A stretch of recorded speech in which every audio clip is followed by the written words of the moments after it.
मेरे प्यारे देशवासियों, नमस्कार। कोरोना की दूसरी वेव और दूसरी वेव से हम भारतवासियों की लड़ाई जारी है। दुनिया के अनेक देशों की तरह भारत भी इस लड़ाई के दौरान बहुत बड़ी पीड़ा से गुजरा है। हम में से कई लोगों ने अपने परिजनों को, अपने परिचितों को खोया है। ऐसे सभी परिवारों के साथ मेरी पूरी संवेदनाएं हैं। साथियों, बीते 100 वर्षों में आई ये सबसे बड़ी महामारी है, त्रासदी है। इस तरह की महामारी आधुनिक विश्व ने न देखी थी, न अनुभव की थी।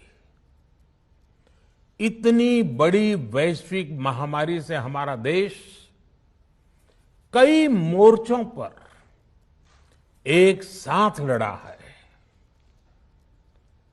कोविड अस्पताल बनाने से लेकर आईसीयू बेड्स की संख्या बढ़ानी हो, भारत में वेंटिलेटर बनाने से लेकर टेस्टिंग लैब्स का एक बहुत बड़ा नेटवर्क तैयार करना हो,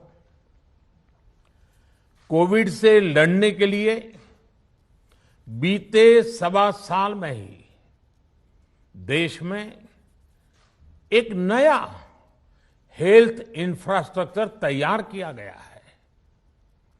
सेकंड वेव के दौरान अप्रैल और मई के महीने में भारत में मेडिकल ऑक्सीजन की डिमांड अकल्पनीय रूप से बढ़ गई थी।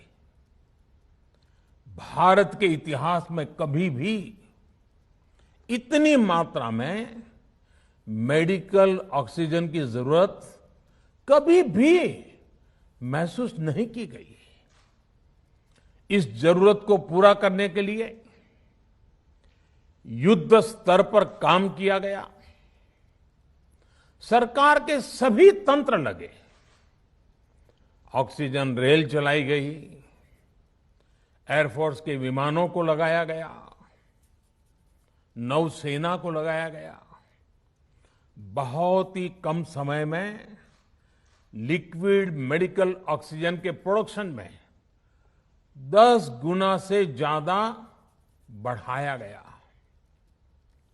दुनिया के हर कोने से, जहां कहीं से भी जो कुछ भी उपलब्ध हो सकता था, उसको प्राप्त करने का भरसक प्रयास किया गया, लाया गया। इसी तरह जरूरी दवाओं के प्रोडक्शन को कई गुना बढ़ाया गया। विदेशों में जहां भी दवाइयां उपलब्ध हो, वहां से उन्हें लाने में कोई कोर कसर बाकी नहीं छोड़ी गई। साथियों, कोरोना जैसे अदृश्य और रूप बदलने वाले दुश्मन के खिलाफ लड़ाई में सबसे प्रभावी हथियार कोविड प्रोटोकॉल है। मास्क, 2 गज की दूरी और बाकी सारी सावधानियां, उसका पालन ही है। इस लड़ाई में वैक्सीन हमारे लिए सुरक्षा कवच की तरह है।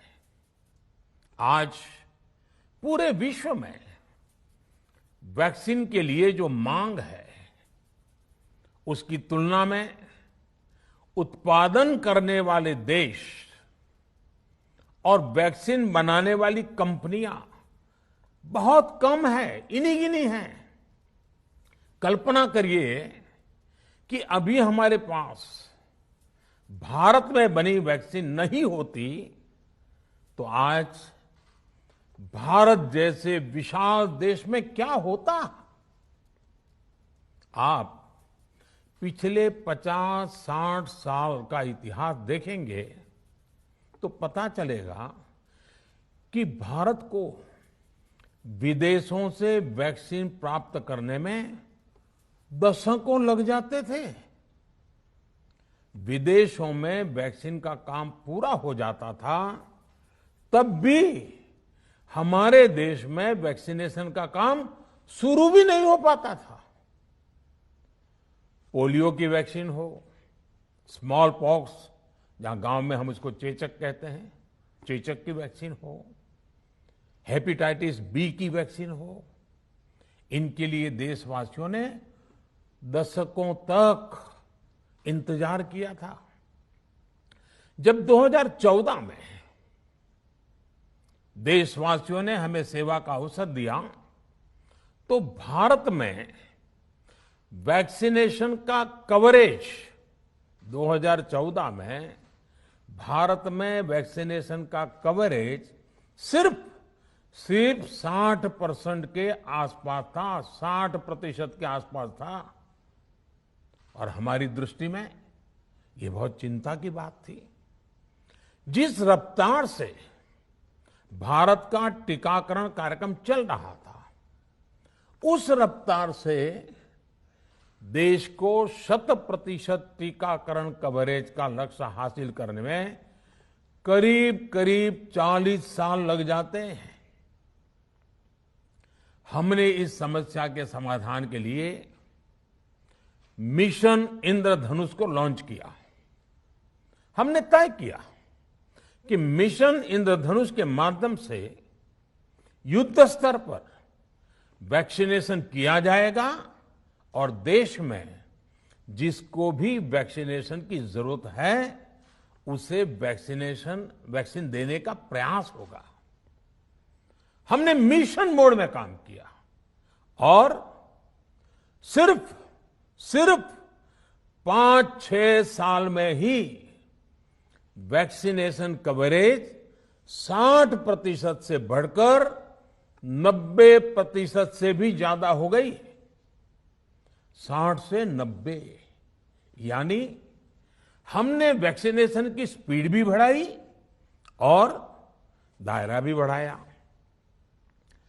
हमने बच्चों को कई जानलेवा बीमारियों से बचाने के लिए कई नए टीकों का भी भारत के टीकाकरण अभियान का हिस्सा बना दिया। हमने इसलिए किया क्योंकि हमें हमारे देश के बच्चों की चिंता थी, गरीब की चिंता थी, गरीब के उन बच्चों की चिंता थी जिन्हें कभी टीका लग ही नहीं पाता था। हम 100% टीकाकरण कवरेज की तरफ बढ़ रहे थे कि कोरोना वायरस ने हमें घेर लिया। देश ही नहीं, दुनिया के सामने फिर पुरानी आशंकाएं घिरने लगी कि अब भारत कैसे इतनी बड़ी आबादी को बचा पाएगा। लेकिन साथियों, जब नीयत साफ होती है, नीति स्पष्ट होती है, निरंतर परिश्रम होता है, तो नतीजे भी मिलते हैं। हर आशंका को दरकिनार करके भारत ने 1 साल के भीतर ही एक नहीं बल्कि 2 made in India vaccine launch कर दी। हमारे देश ने, देश के वैज्ञानिकों ने ये दिखा दिया कि भारत बड़े बड़े देशों से पीछे नहीं है। आज जब मैं आपसे बात कर रहा हूं तो देश में 23 करोड़ से ज्यादा वैक्सीन की डोज दी जा चुकी है। 23 करोड़।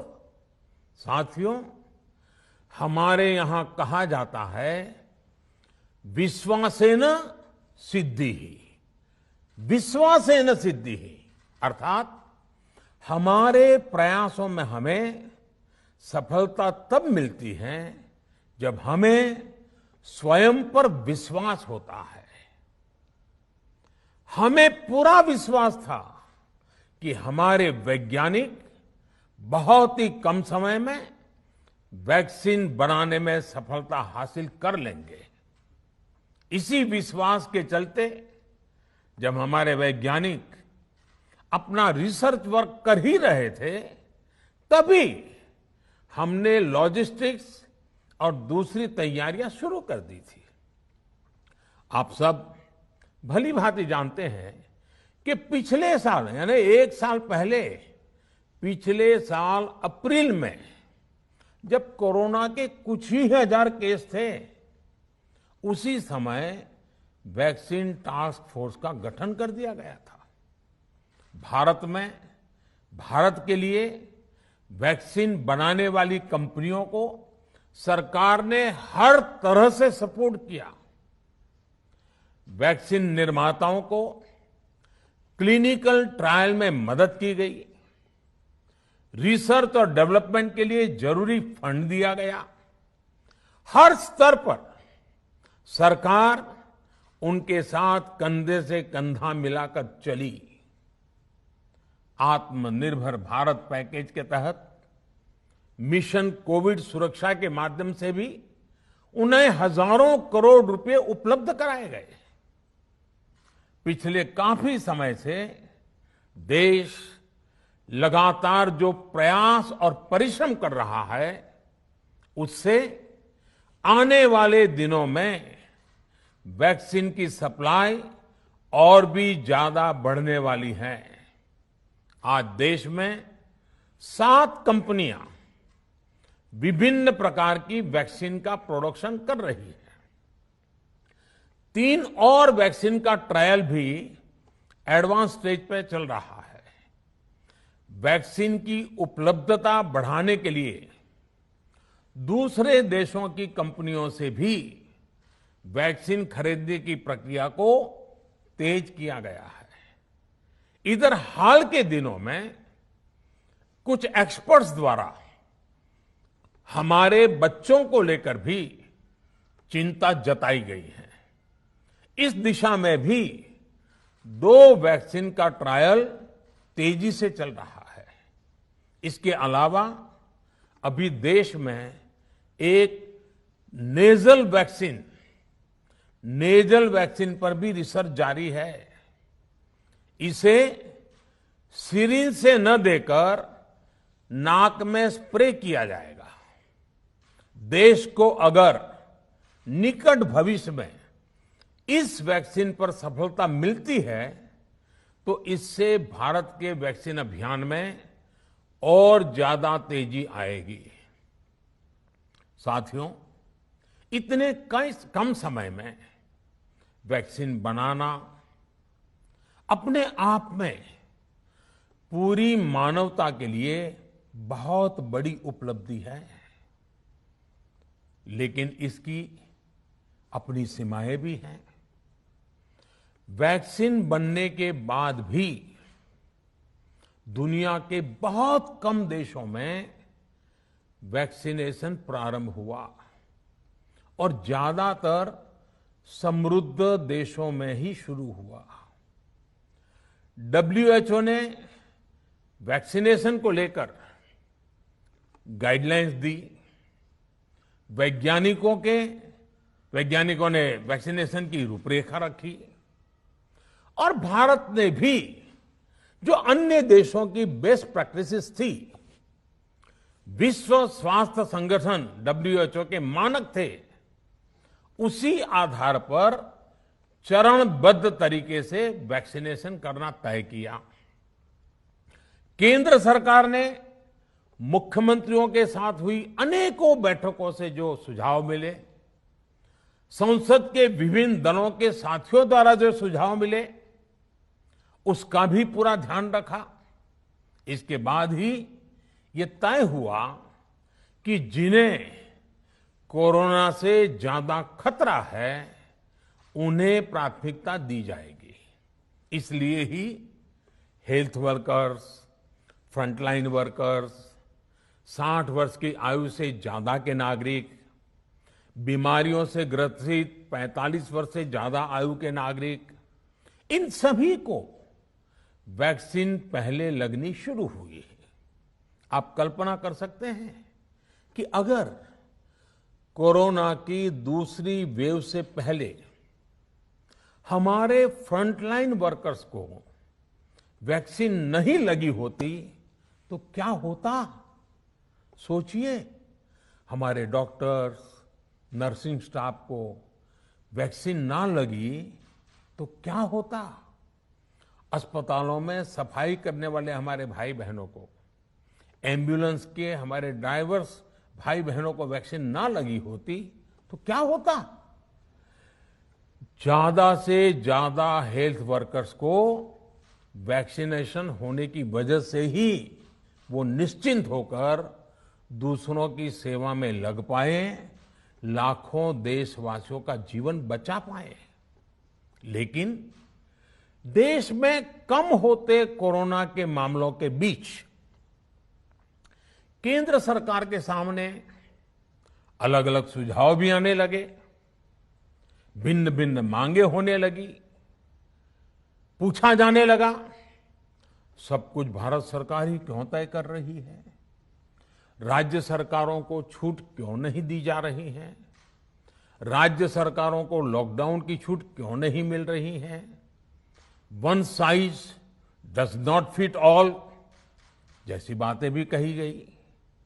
दलील ये दी गई कि संविधान में चूंकि हेल्थ, आरोग्य प्रमुख रूप से राज्य का विषय है, इसलिए अच्छा है कि सब राज्य ही करें।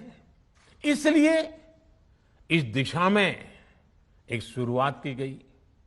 भारत सरकार ने एक बृहद गाइडलाइन बनाकर राज्यों को दी ताकि राज्य अपनी आवश्यकता और सुविधा के अनुसार काम कर सके। स्थानीय स्तर पर कोरोना कर्फ्यू लगाना हो, माइक्रो कंटेनमेंट जोन बनाना हो, इलाज से जुड़ी व्यवस्थाएं हो, भारत सरकार ने राज्यों की इन मांगों को स्वीकार किया। साथियों, इस साल 16 जनवरी से शुरू होकर अप्रैल महीने के अंत तक भारत का वैक्सीनेशन कार्यक्रम मुख्यतः केंद्र सरकार की देखरेख में ही चला। सभी को मुफ्त वैक्सीन लगाने के मार्ग पर देश आगे बढ़ रहा था। देश के नागरिक भी अनुशासन का पालन करते हुए अपनी बारी आने पर वैक्सीन लगवा रहे थे। इस बीच कई राज्य सरकारों ने फिर कहा कि वैक्सीन का काम डिसेंट्रलाइज किया जाए और राज्यों पर छोड़ दिया जाए। तरह तरह के स्वर उठे, जैसे कि वैक्सीनेशन के लिए एज ग्रुप क्यों बनाए गए।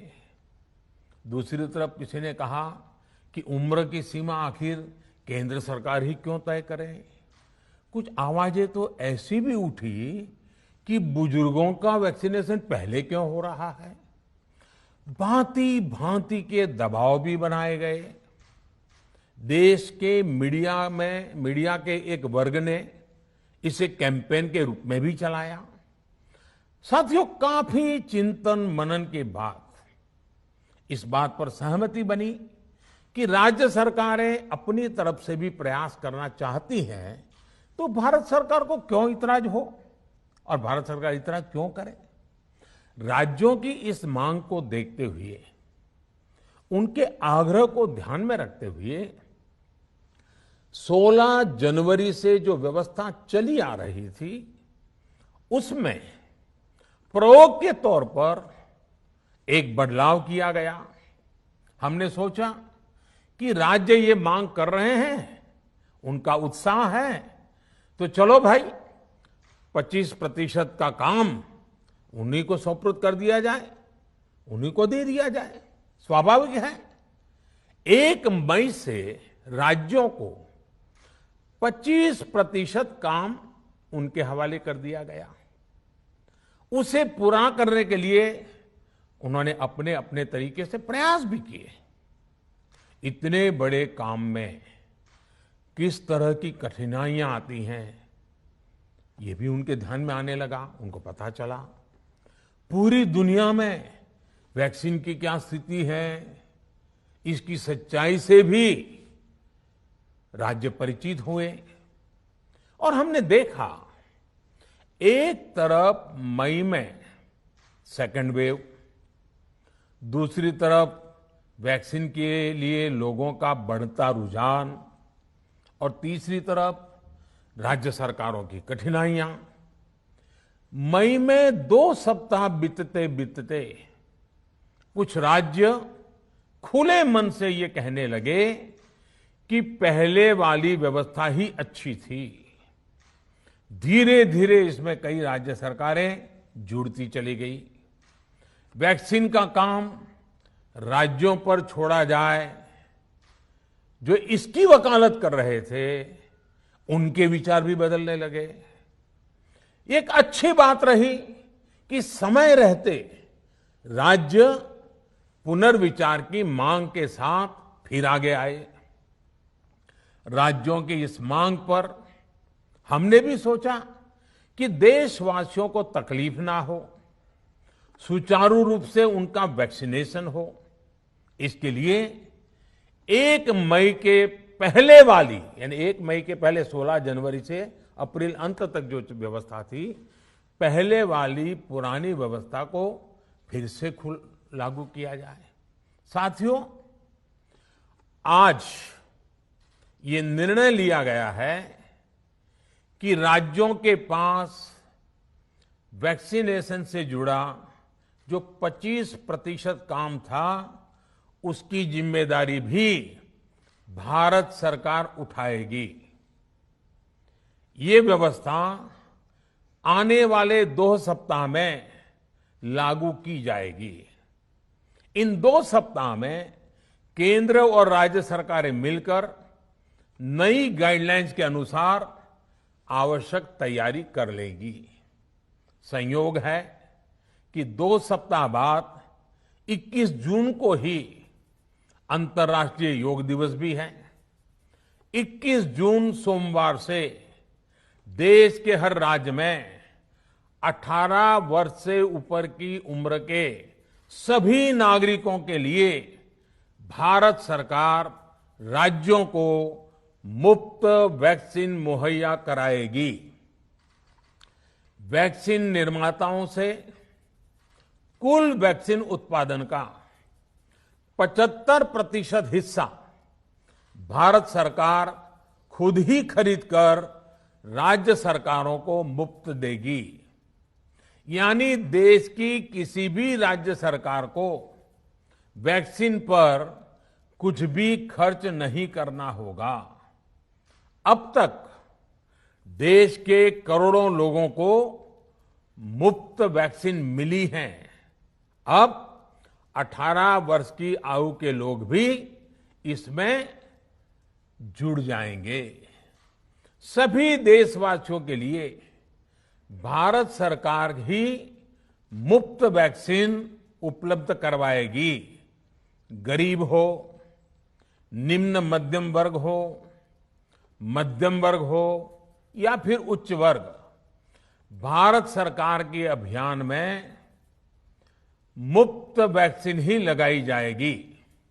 हां, जो व्यक्ति मुफ्त में वैक्सीन नहीं लगवाना चाहते, प्राइवेट अस्पताल में वैक्सीन लगवाना चाहते हैं, उनका भी ध्यान रखा गया है।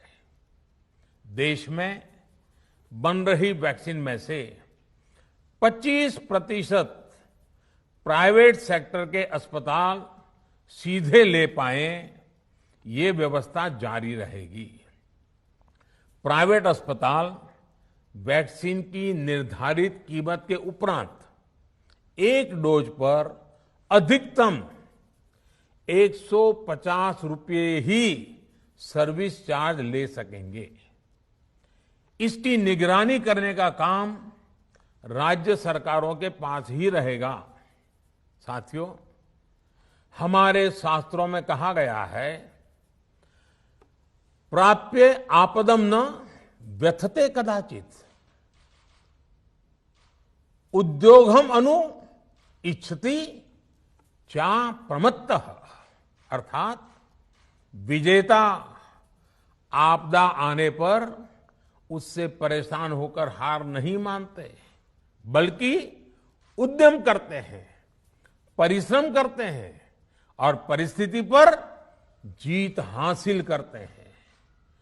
कोरोना से लड़ाई में 130 करोड़ से अधिक भारतीयों ने अभी तक की यात्रा आपसी सहयोग, दिन रात मेहनत करके तय की है।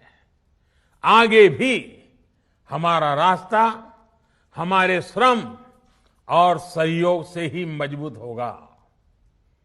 हम वैक्सीन प्राप्त करने की गति भी बढ़ाएंगे और वैक्सीनेशन अभियान को भी और गति देंगे।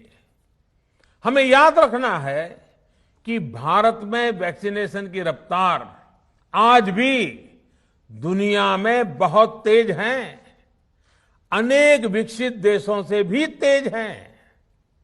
हमने जो टेक्नोलॉजी प्लेटफॉर्म बनाया है कोविन, उसकी भी पूरी दुनिया में चर्चा हो रही है। अनेक देशों ने भारत के इस प्लेटफॉर्म को इस्तेमाल करने में रुचि भी दिखाई है। हम सब देख रहे हैं कि वैक्सीन की एक एक डोज कितनी महत्वपूर्ण है। हर डोज से एक जिंदगी जुड़ी हुई है। केंद्र सरकार ने ये व्यवस्था भी बनाई है कि हर राज्य को कुछ सप्ताह पहले ही बता दिया जाएगा कि उसे कब कितनी डोज मिलने वाली है। मानवता के इस पवित्र कार्य में वाद विवाद और राजनीतिक छींटाकशी से ऐसी बातों को कोई भी अच्छा नहीं मानता है। वैक्सीन की उपलब्धता के अनुसार पूरे अनुशासन के साथ वैक्सीन लगती रहे, देश के हर नागरिक तक हम पहुंच सके, ये हर सरकार, हर जनप्रतिनिधि, हर प्रशासन की सामूहिक जिम्मेदारी है। प्रिय देशवासियों, टीकाकरण के अलावा आज एक और बड़े फैसले में, उस फैसले से मैं आपको अवगत कराना चाहता हूं। पिछले वर्ष जब कोरोना के कारण लॉकडाउन लगाना पड़ा था, तो प्रधानमंत्री गरीब कल्याण अन्न योजना के तहत 8 महीने तक 80 करोड़ से अधिक देशवासियों को मुफ्त राशन की व्यवस्था हमारे देश ने की थी। इस वर्ष भी दूसरी वेव के कारण मई और जून के लिए भी इस योजना का विस्तार किया गया था। आज सरकार ने फैसला लिया है कि प्रधानमंत्री गरीब कल्याण अन्न योजना को अब दीपावली तक आगे बढ़ाया जाएगा। महामारी के इस समय में सरकार गरीब की हर जरूरत के साथ उसका साथी बनकर खड़ी है। यानी नवंबर तक 80 करोड़ से अधिक देशवासियों को हर महीने तय मात्रा में मुफ्त अनाज उपलब्ध होगा। इस प्रयास का मकसद यही है कि मेरे किसी भी गरीब भाई बहन को, उसके परिवार को भूखा सोना ना पड़े। साथियों, देश में हो रहे इन प्रयासों के बीच कई क्षेत्रों से वैक्सीन को लेकर भ्रम और अफवाहों की जानकारी चिंता बढ़ाती है। ये चिंता भी मैं आपके सामने व्यक्त करना चाहता हूं। जब से भारत में वैक्सीन पर काम शुरू हुआ, तभी से कुछ लोगों द्वारा ऐसी बातें कही गई जिससे आम लोगों के मन में शंका पैदा हो। कोशिश ये भी हुई कि भारत के वैक्सीन निर्माताओं का हौसला पस्त पड़ जाए और उनके सामने अनेक प्रकार की बाधाएं आए।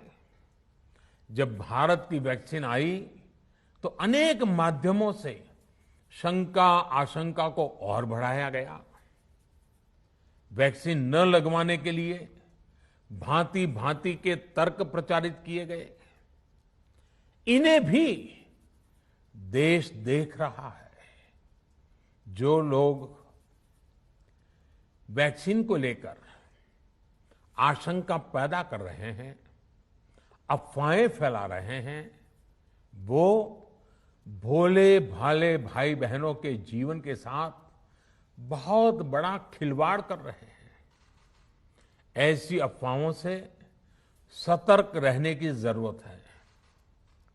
मैं भी आप सबसे, समाज के प्रबुद्ध लोगों से, युवाओं से अनुरोध करता हूं कि आप भी वैक्सीन को लेकर जागरूकता बढ़ाने में सहयोग करें।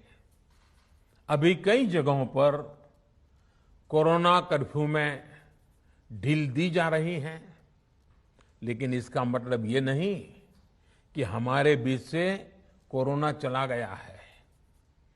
हमें सावधान भी रहना है और कोरोना से बचाव के नियमों का भी सख्ती से पालन करते रहना है।